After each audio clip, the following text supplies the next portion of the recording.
acerca de cómo se construye un espacio de vida democrático. Miren, hay muchos pedagogos que en estos días han hecho defensas de lo escolar, han aprovechado estas circunstancias para ser severos con la escuela y decir todo lo que la escuela no hace bien.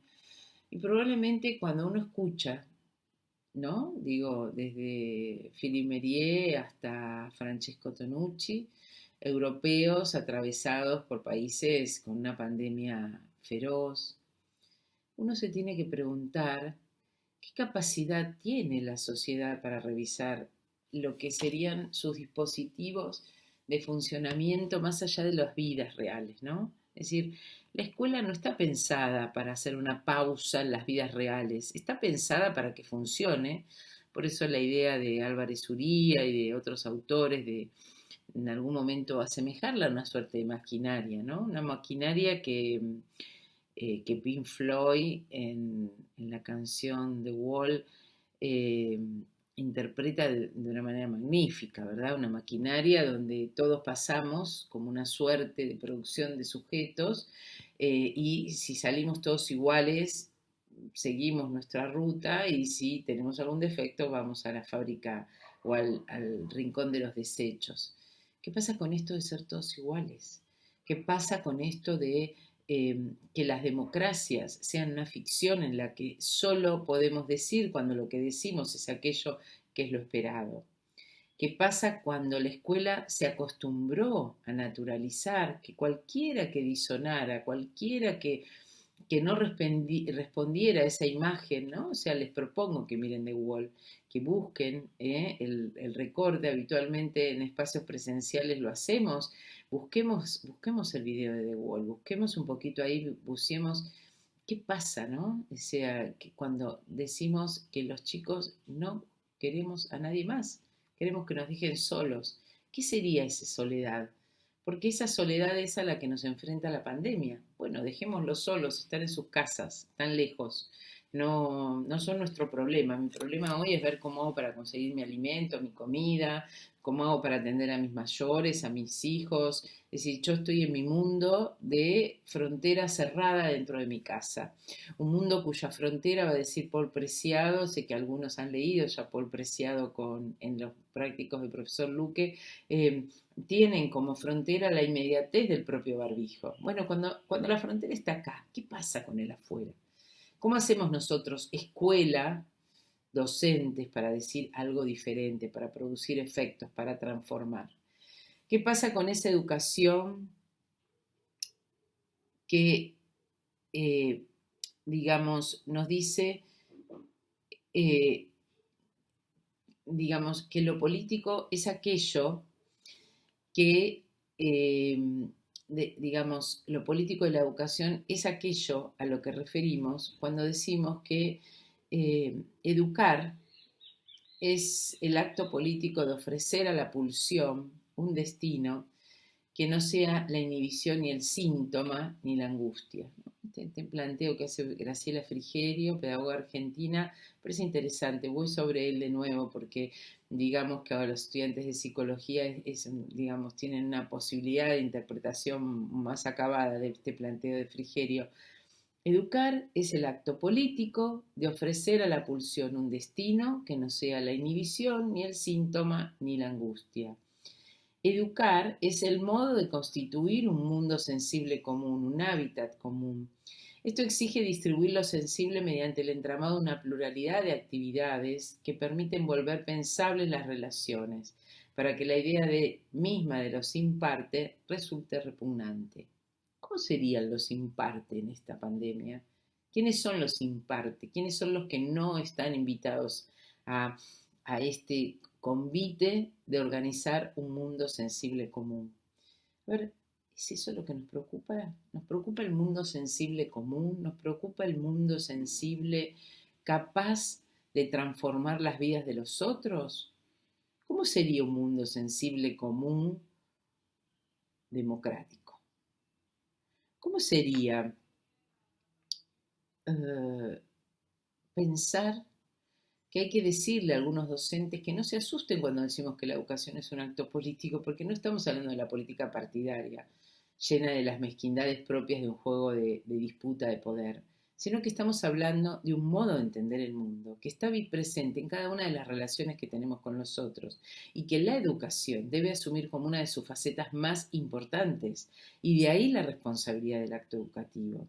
Entonces, ¿cómo nosotros podemos decirnos, podemos revisar, podemos repensar la relación pedagógica, la responsabilidad que tenemos para hacer que el otro transforme este deseo de aprender en un deseo de saber? ¿Cómo hacemos que haya un deseo de saber que tenga relaciones directas con el entender, con la capacidad crítica de leer el momento que estamos viviendo? ¿Qué capacidad crítica tenemos hoy, por ejemplo, los argentinos universitarios para entender el momento que estamos viviendo? ¿Cuál sería nuestra mayor disputa? Puede ser que nuestra disputa se limite a, eh, bueno, a ver, discutamos si tenemos o no tenemos que promocionar materias. ¿Sí? ¿Cómo hacemos, no? Para trascender, para ir más allá, para que aquello que tiene que ser lo que nos plantee la disputa por una emancipación intelectual, va a decir Jacques Rancière, El maestro ignorante, nos permita pensar que hay una posibilidad de enseñar al otro, es decir, una posibilidad de que el otro aprenda más allá de los saberes de un maestro.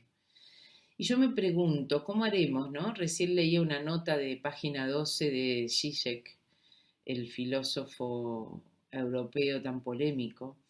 Decía, bueno, a ver, el mundo tuvo un montón de películas de Hollywood que fueron anticipando ciertos guiones. En este momento no tenemos ningún antecedente. ¿Cuáles serían los guiones que vamos a construir? Y en ese sentido, la escuela tiene un lugar primordial. Por eso inmediatamente los gobiernos, para decir el Estado está presente, lo que hacen es organizar un dispositivo escolar. Ponen a disposición un montón de herramientas, ya sean los cuadernos, los programas de televisión, la radio en el caso de la Argentina, Francia, su aula en casa, Brasil. ¿Por qué? ¿Por qué tenemos que estar ahí presentes? ¿Por qué no podemos dejar que emerjan fantásticas maneras de entender el mundo que nada tengan que ver con estas prescripciones que están en un currículum, que están en un contenido de cada uno de los niveles, de la educación sexual integral, etcétera? ¿Qué significa hoy enseñar ESI en este contexto? ¿Cómo sería enseñarle ESI a los chicos en un contexto donde el solo hecho de poner el tema arriba de la mesa los puede llevar a una situación de mayor vulnerabilidad en su familia? ¿Por qué pensamos que los mejores lugares son los lugares de las familias? Cuando ya sabemos, digo, ¿no? O sea, de quédate en casa, como un eslogan que nos cuida, pero que al mismo tiempo nos puede condenar. Y si no, preguntémosle a cada una de las familias de las mujeres que murieron en estos días por los femicidios exacerbados por las convivencias, forzadas, obligadas, instaladas de un modo que no pueden ser leídas como descuido, pero que en realidad fueron descuido para un otro. Entonces, ¿cómo la escuela dialoga en este contexto? Para mí es muy complejo dar la misma clase que veníamos dando hasta febrero, como les decía el otro día, porque el escenario es otro. Porque no quiere decir que la biblioteca no nos sirve más, pero quiere decir que hay que ponerla en cuestión, que hay que ponerla bajo la lupa, que hay que ponerla bajo interrogatorio, que hay que decirle hasta dónde todo eso que veníamos diciendo hasta marzo no más, hoy se nos vuelve pregunta. Y en esa pregunta, la realidad es que tenemos que asumir que las respuestas hay que construirlas y que incluso las preguntas probablemente sean insuficientes. ¿Cuál sería la pregunta que vamos a hacernos hoy? Bueno, quizás la pregunta sea la defensa de la escuela. Quizás la pregunta sea decir que nada de lo que está pasando ahora está augurándonos que podemos desaparecer docentes, estudiantes y aulas para que nuestros encuentros sigan siendo en esta virtualidad. quizás las preguntas y las respuestas se limiten a ideas que tengan que ver con la emancipación.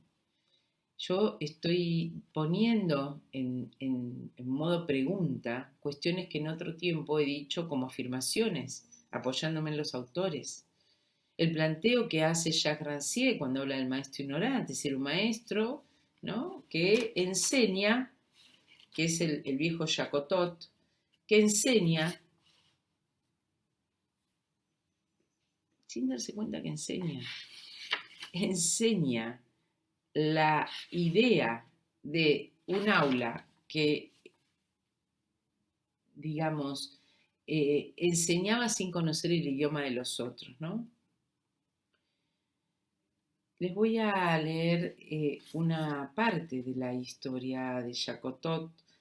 Un maestro, dice Jacques Rancière, un tanto extravagante de principios del siglo XIX, que eh, encontró una situación, digamos, rara, distinta, cuando él se encuentra ante un aula que hablaba un idioma que él no manejaba. Es decir, el que no sabía era él, lo que hablaban todos sus alumnos. En los albores de la marcha triunfal del progreso por la instrucción del pueblo, Jacotot hizo escuchar la declaración asombrosa, ese progreso y esa instrucción que equivalen a eternizar la desigualdad. Los amigos de la igualdad no tienen que instruir al pueblo para acercarlo a la igualdad, tienen que emancipar las inteligencias, tienen que obligar a todos y cada uno a verificar la igualdad de las inteligencias. ¿Por qué dice esto Jacques Rancière? Porque